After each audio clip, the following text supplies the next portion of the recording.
این که حضرت آقای قاضی میفرمودن هر کس نماز اول وقت بخونه به مقام میرسه، آیا نماز با حضور قلب مرادشون بوده یا نه؟ اگه به نماز حضور به سوال میکنن که چجوری بخونه نماز، به چه سببی بخونه نماز کامل را، این که چیزی به دست نداد.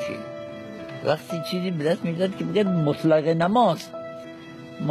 نماز را کسی مقید باشد در اول وقت به نماز عالی میرسه خودش تکویناً، شیئا فشیئا، روز به روز میره بالاتر.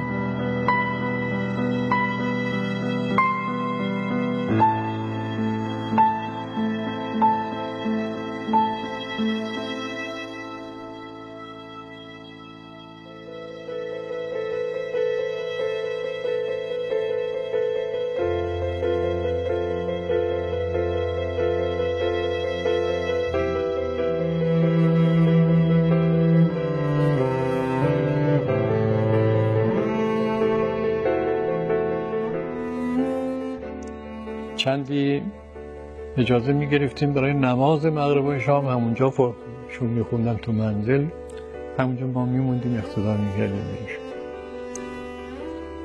بعدها فرمودن که شاید نزدیک حال تعبیرش عین عبارتشون یادم نیست، اشاره کردن که این مسجد اینجا براست مثلا ما نماز بخونیم دیگه تو منزل نگیرید، معنیش این بود. تا امامت مسجد فاطمیه را ایشون قبول فرمودن بعد از فوت مرحوم آشخند نمی عراقی رحمه.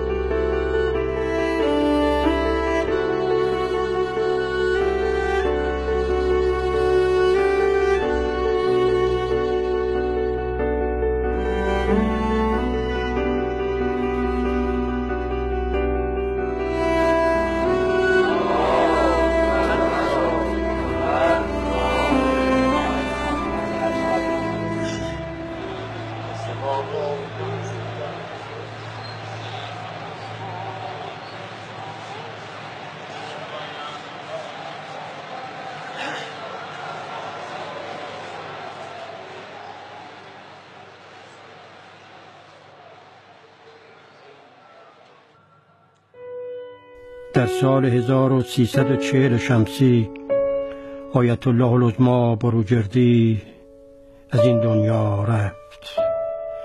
مردم در تشییع بی سابقه از خدمات ایشان قدردانی کردند و پیکر این مرجع بزرگ را در جوار حرم حضرت معصومه سلام الله علیها به خاک سپردند.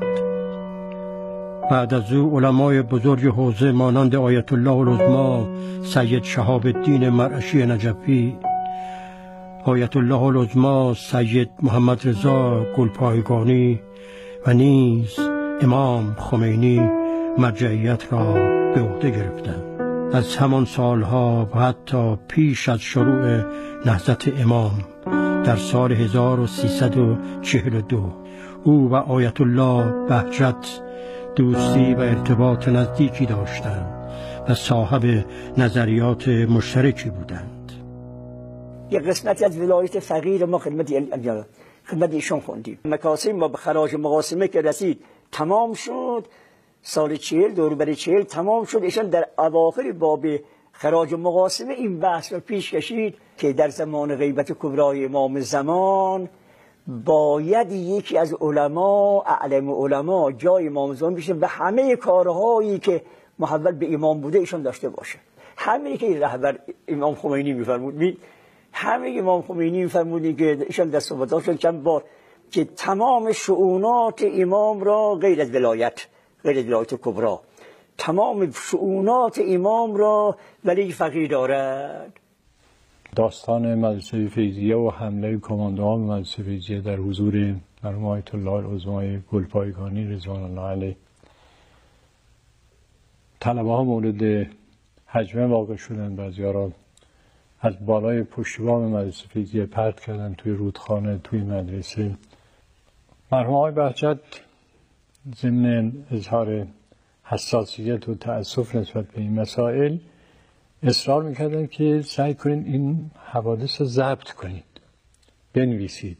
آقای بهجت هم مؤید امام بود، میتونست مثل بقیه افرادی که مخالفت میکردن با حضرت امام مخالفت بکنه، منتها خب تشخیصش این بود که امام خمینی فانی در اسلامه.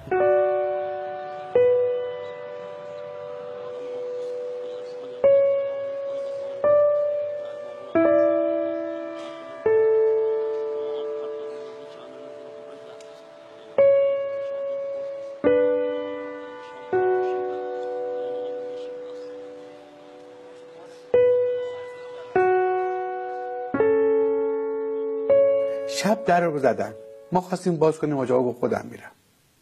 ما خیلی نگران شدیم برای چی داره میره ایشون. وقتی که رفتن برگشتن فرمودن ایشونو بردن. بعد از انقلاب کیو؟ ایشون. معلوم شد که از امام رو از قوم. گفتم آقا نه شایعه است. کی بود؟ گفت نه یکی از رفقای ایشون بود. گفتم شاید. گفت نه، گفت که الان من هستم و فلانی ایشون حالش بد شده داریم میبریم تهران، فرمودن که بی شما مراجعه کنیم که دعا کنید هست امام و منم تقاضای دعا دارم. و وقت که بردن تهران ایشون خیلی نگران بود، خیلی ناراحت بود و بعد از چند روز دیگه عکس شده بود. یه روزی ایشون فرمود که بلای بزرگی بود از ایشون رفع شد.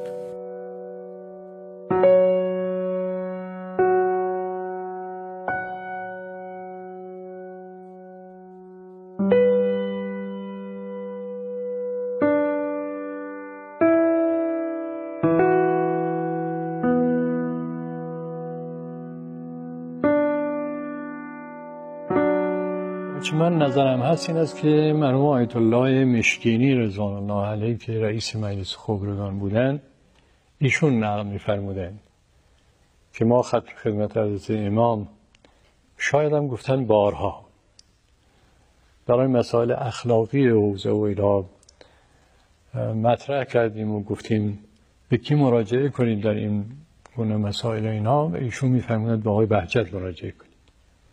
عرض می‌کردیم ایشون نمیپذیرند،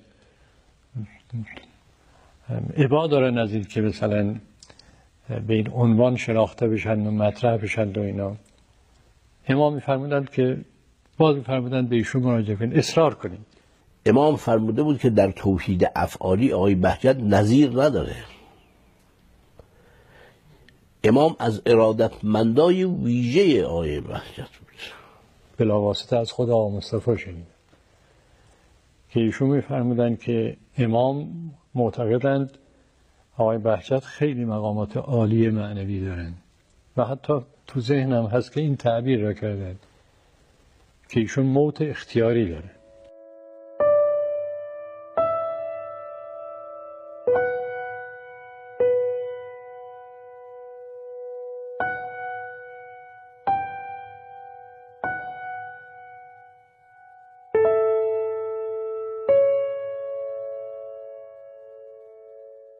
اون زمانی که مرحوم آقای بهجت رحمت الله علیه آمده بودن ایران، نامه را فرستادن خدمت مرحوم آقای قاضی رحمت الله علیه.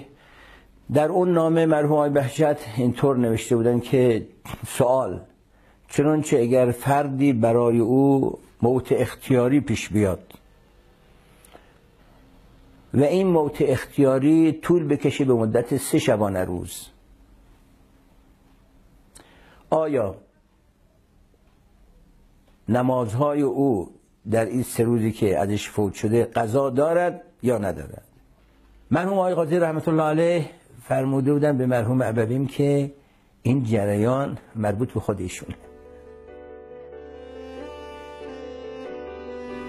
راهی که آیت الله بهجت می رفت راهی بود که همه می توانستند در آن پیش بروند و به قدر همت خودشان به معرفت و معنویت برسند. آیت الله العظمی بهجت هیچ کس را صاحب امتیازی ویژه نمی دانست.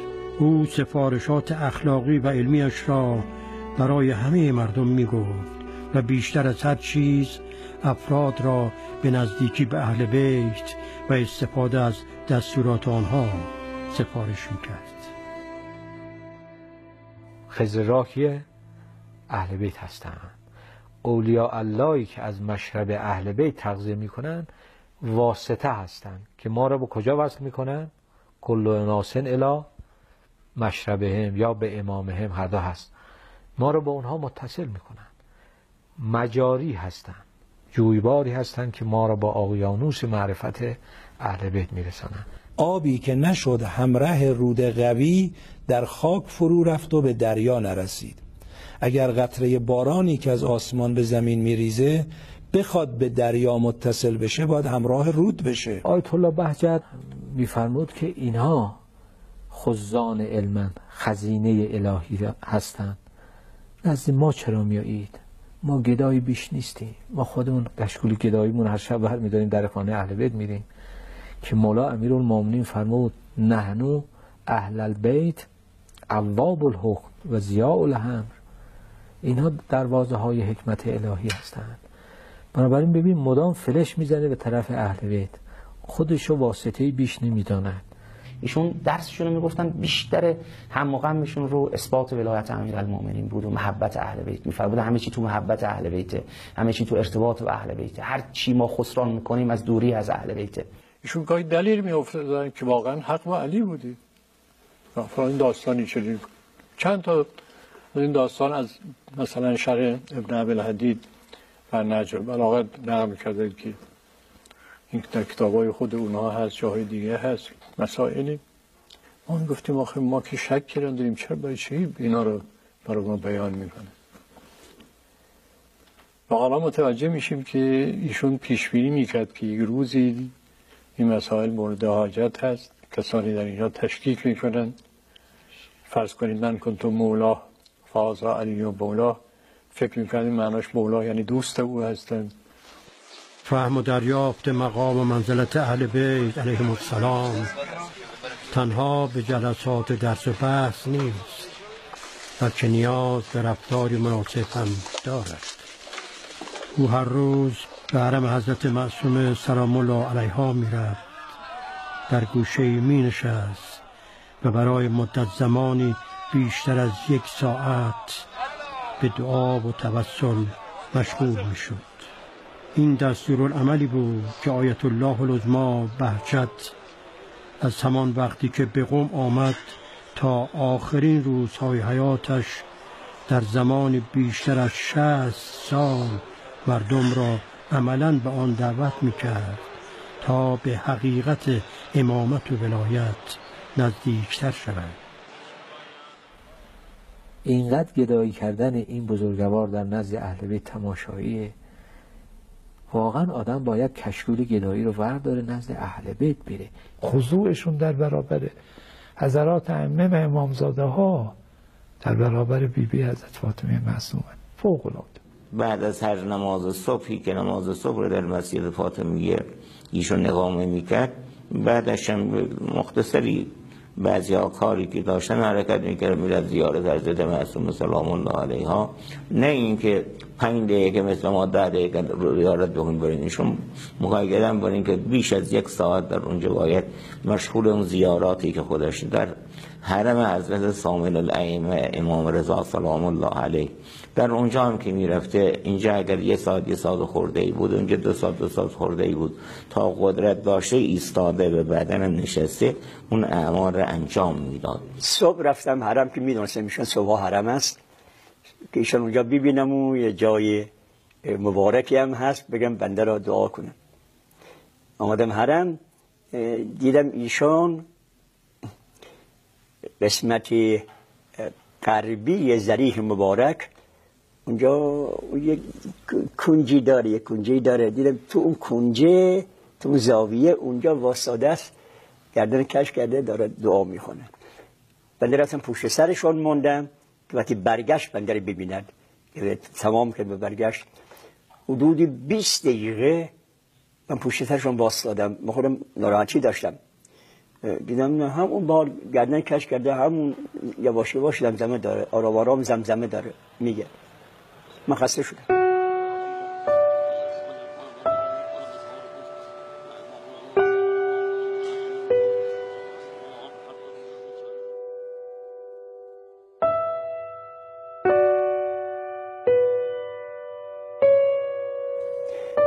رفتم اون روبرو اونجا نشستم که اونجا سنگ بود، اتفاقا اونجا فرش نبود. رو سنگا نشستم، سنگ مرمر، که آقا رو خوب ببینم. همین که برگشت فوری پاشم بیام جلو، عرض من به آقا بگم که مزاحمش خیلی نباشم. به اندازه 20 دقیقه هم اونجا رو سنگ نشستم، دیدم نه آقا بالکل نیست، که همونجا مشغوله. اصلا از عجایب این که من نمیدیدم این گردنش هم مثلا جلوله دا، همین که کمی گردنش کج بود، همون کجی با همون کجی این حدود 40 دقیقه با حرم با ظریف صحبت داشت. اینا همه دیده بودن که ایشون وقتی حرم مشرف میشن گاهی میشه نیم ساعت، 1 ساعت، بیشتر کمتر، دعایی رو، زیارتی رو، ذکری که مشغولن بدون اینکه هیچ توجهی به این طرف اون طرف داشته باشن.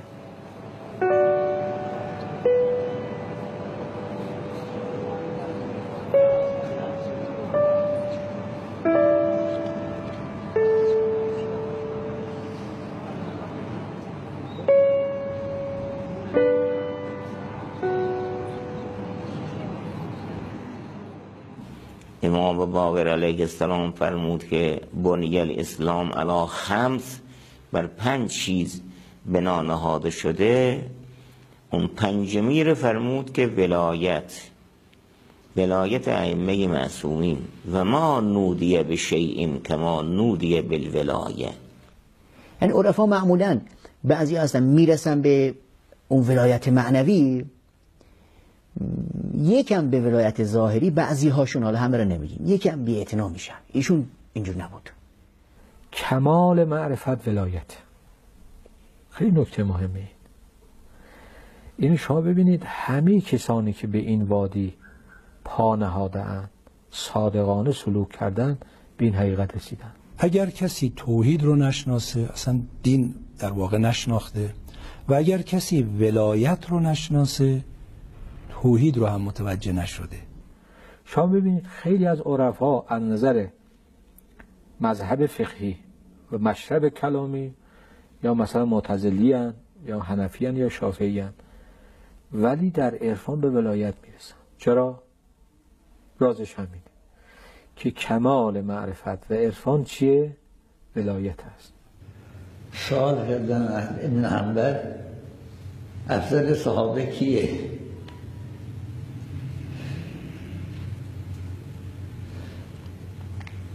گفت یک کسی را نمیدونم خیلی کی را تعیین کرد؟ گفت چرا علی را نگفتی؟ تو که با علی اخلاص داشتی. گفت شما سوال از صحابه کردیم، علی از صحابه نیست، علی نفس پیغمبر است، جان پیغمبر است، روح پیغمبر است، و از صحابه حکمی که برای صحابه دارد برای علی میکنه.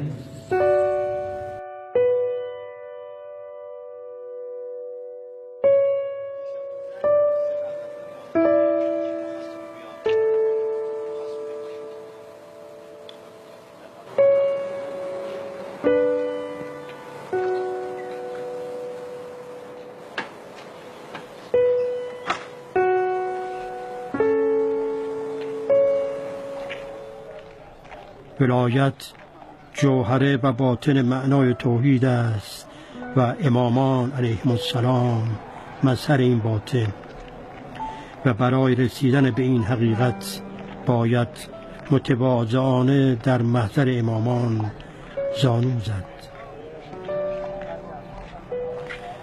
و به همین دلیل بود که آیت الله العظما بهجت همه سال تابستانها به بارگاه سلطان ولایت حضرت رضا علیه السلام پناهنده میشد. ولایت علی ابن ابی طالب حسنی و من دخل حسنی امن من عذابی. آیا ولایت علی ابن ابی طالب کلمه لا اله الا الله است؟ اون توحید کلمت لا اله الا الله حسنی، ولایت علی ابن ابی طالب حسنی. باز عیناً توی همین زمینه، حالا این حدیث قدسی است، حدیث نبوی داریم.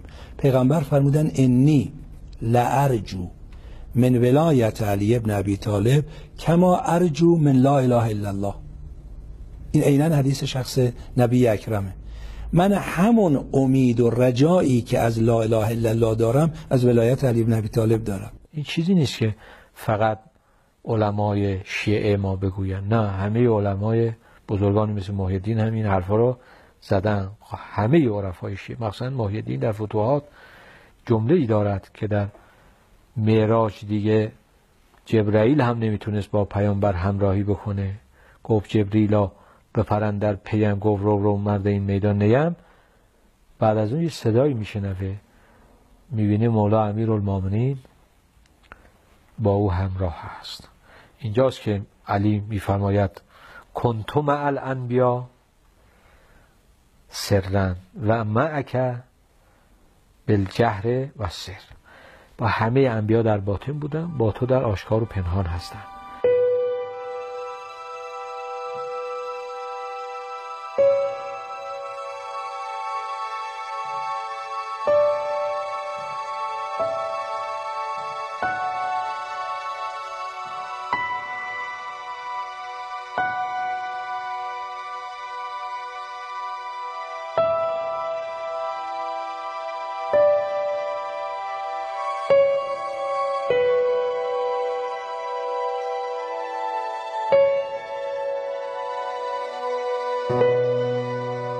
ها علی بشر کیف بشر ربه فیه تجلا و ظهر. این ظهور حقیقت الهی، صفاتش، آثارش، افعالش از طریق این مظهر که مظهر او شده. حالا چرا مظهر شده؟ چون قرب پیدا کرده. کلمه ولی یلی هم نزدیکی رو میرسونه. عالی ترین نزدیکی که در مقام پیغمبر قرآن کریم میفرماید دنا فتدلا فکان قاب قوسین. اگر این قرب را پیدا کرد که عالی ترین این قرب میشه مقام ولایت. هزاران عامل دست به دست هم، میذاره خدا واسطه، آینه رو آینه، آینه جلوی آینه، مظهر به مظهر تا برسی به من. اولینش که همه اینها را داره کیه؟ ما میگیم معصوم صادر اول. صادر اول یعنی اون وجودی که کل این تمام کمالات را داراست، وجود محمدی معصوم علیه السلام صلوات الله علیه اجمعین. میگیم ذات اقدس الهی وقتی آفرید اشرف مخلوقاتش شد انسان، با توجه به آیات قرآن کریم که قبل از انسان اجنه خلق شده، فرشتگان هم خلق شدن، حیوان و جماد و نبات هم خلق شده، ولی لیاقت خلیفت اللهی رو هیچ یک از اینا ندارن. لذا با خلقت انسان ذات اقدس الهی میفرماید انی جاعل فی الارض خلیفه. خب خلیفه چیه؟ خلافت با رسیدن به توحید دروی سکن، به توحید که میرسه میشه خلیفت الله، یعنی آینه تمام نمای الهی در این خدا تابانده. به خاطر همین کل علم الهی و مقدار که ظهور داره این آگاهه، آینه او شده. به طوری که مثل یه آینه ای که انسان اینجوریه، تمام نمای وجود حضرت حق. ما معتقدیم 14 معصوم اینجوریه، یعنی خدا نور خودش رو، وجودش رو در اینها تابونده. شما بلا تشبیه وارد اون جایی که خدا و معصومی هستن بشی، اشتباه میکنی، خیال میکنی اینور اصل اینور فرعه، این اصل یا این فرعه. لا فرق بینک و بینها الا انهم عبادک. فرق بین تو و بین این ارکان و ارکان عبادت یعنی 14 معصوم نیست، ولی اینا بنده تو هن. یعنی اینا چی هن؟ نور رو از خودشون ندارن. یک لحظه تو خاموش کنی هیچیه، ولی روشن که کردی همه رو داره، ولی عبده. لا فرق بینک و بینها و بینهم الا انهم عبادک. یک کلمه به این مختصری تمام مطالب توش هست. لا فرق الا انهم عبادک. بدءها من و بعودها الیک اعضاد و اصحاب و مؤمنات حفظة و روضات عجائب و غرائب. تو همین ادعیه‌ای که رسیده است از ائمه معصومین آدم میفهمه که اینها تالی قرآن هست.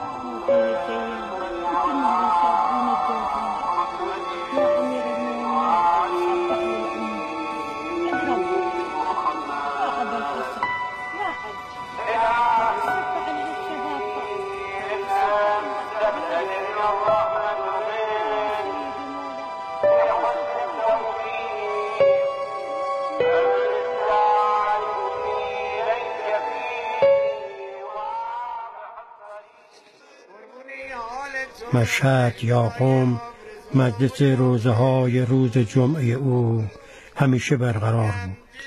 سفارشی که از اساتید نجف خود سید علی قاضی و شیخ محمد حسین قروی به یادگار داشت.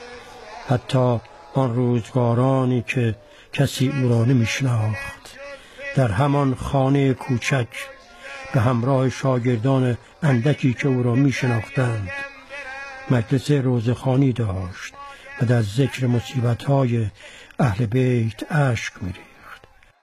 وقتی که برستن پیدا کردن گاهی به نماز نمیتونستن بیان اول وقت، گاهی هم تا وضو بگیرند و اینا اول وقتشون تأخیر میشد، وضوشون هم معطلی داشت. اما روزه را تا آخرین روز زندگیشون روزه را ترک نکرد. ما همه میدانیم که ایشون به روزه اهل بیت خیلی پایبند بود و یکی از آرزوهاش هم بود که مقیم مدام این روزه ها باشه. چرا؟ برای اینکه اعتقاد داشت اگر اشکی خالصانه برای امام حسین ریخته بشه اون چشم دل رو باز میکنه.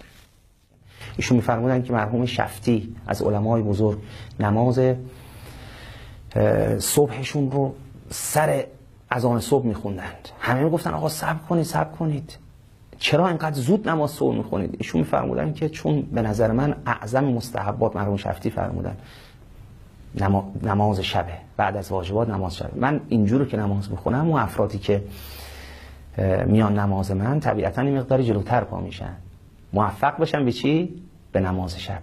بعد ایشون اضافه میکردن میفرمودن که ولی به نظر من بکا بر سید الشهدا اعظم مستحبات.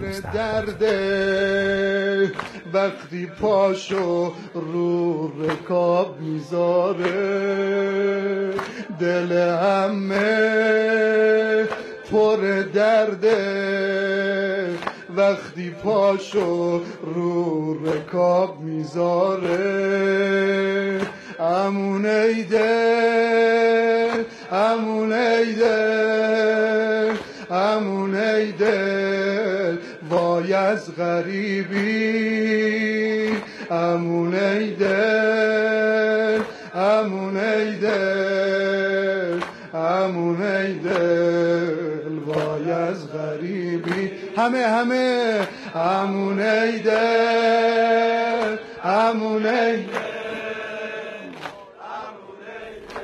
اگر امام حسین نبود عاشق سوخت دل این کوره آتش فشان را، این حرم گدازان را کجا میتونست تخلیه بکنه؟ اینه که نه تنها دریچه ها همه درها رو میکنه، قلب را به ساحت ربوبیت حق متصل میکنه. امام حسین این یک مستحبه، صورتا یک مستحب، اما دهها و صدها مستحب و واجب در این امر مستحب خوبی. ما بچه طلبه بودیم، در روزه هایشون شرکت میکردیم، کسی هم آقای بهجت رو نمیشناخت. تو اون اتاق محقر بیرونیشون شاید 7-8 نفر دور اتاق می نشستند و روزه برقرار میشد. شد وقت خدا فزی من ز مدینه، شد وقت خدا فزی من ز مدینه، آسوده شدم از غم میخود در و سینه، مادر مرو مادر.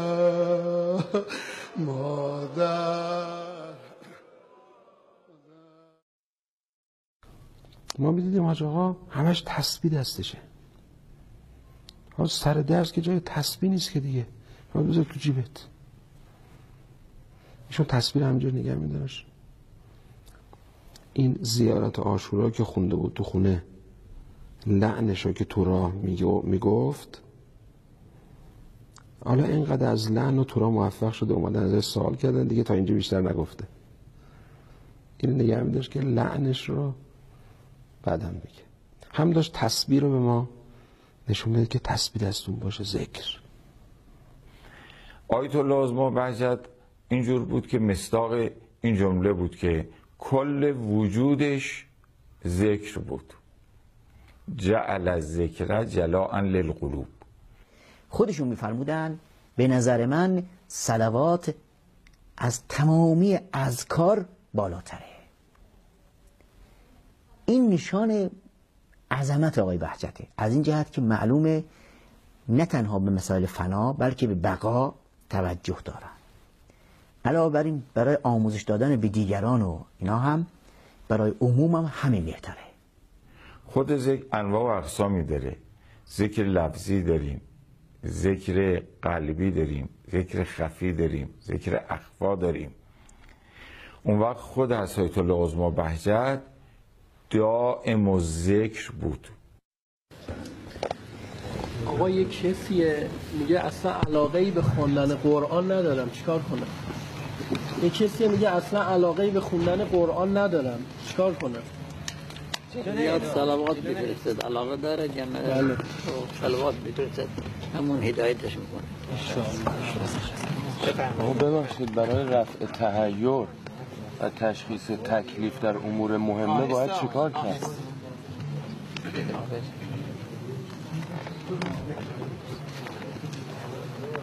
صلوات زیاد بفرستد، در طرق مختلفه که تحیر دارن استخاره بکن. آقا فضیلت لعن بالاتره یا صلوات؟ فضیلت لعن بالاتره یا صلوات؟ مثل اینکه لعن تخلیه است و صلوات تحلیه است. اول باید جاروم کن تو خانه و پس همان طلب. از اون دوران چیزی که من به خصوص توجهم جلب میکرد، سوالی برام ایجاد میکرد و جوابش رو بلد نبودم، ایشون خیلی ذکر یا ستار زیاد میگفته و این سوال برای من بود که آخه این همه اسماء الهی چطور ایشون این اسم را زیاد به کار میبره.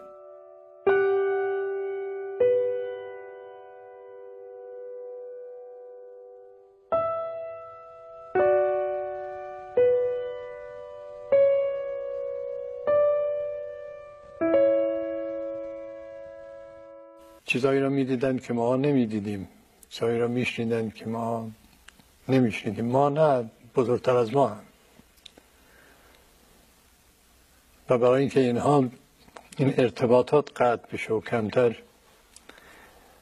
توجهشون به اینا جلب میشه، یا ستار میگفتن که خدای متعال اینا رو پرده‌ای بیاندازه و نبینه. یا ستار، یا ستار. نصیحتاشون نوشتن آقا نصیحت نکنید. آقا نصیحت نکنید. الله انشاءالله اون دعا کن. الله برضا مع العافیه انشاءالله.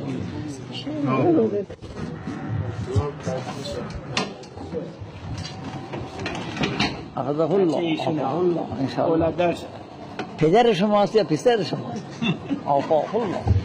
مسلم زعفر. اصلا. عجيب ألف كده بسم الله يا الله يا ستار يا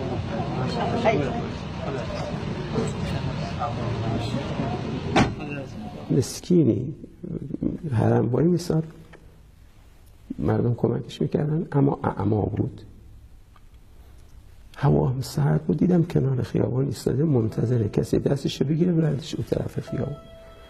ما هم همون ساعتی بود که می‌خواستیم دیدن ایشون. خود دیدیم این جلو راه دست، گفتم کجا می‌خوای بری؟ گفت اون دست خیابان. دستش گرفته بود دست اون بود داخل کوچه. گفتم از اینجا به بعد بگو و اینجا بعد خودم بردم. رفتیم دیدن آقا. نشستیم اول پرسی کردیم چشمشون عمل کرد. گفتم آقا اون مطلبی که شما فرمودید که انسان هیچی از معذر خدا قابل نباشه، دائم حضور باشه، دائم توجه باشه، بعضی وقتا این اصلا امکان نداره. بخاطر مثلا کاری رو میخواد انجام بده، میخواد درس بخونه، خود توجه بکنه، یه استاد چی داره میگه یا درس بگه و کارهای دیگه.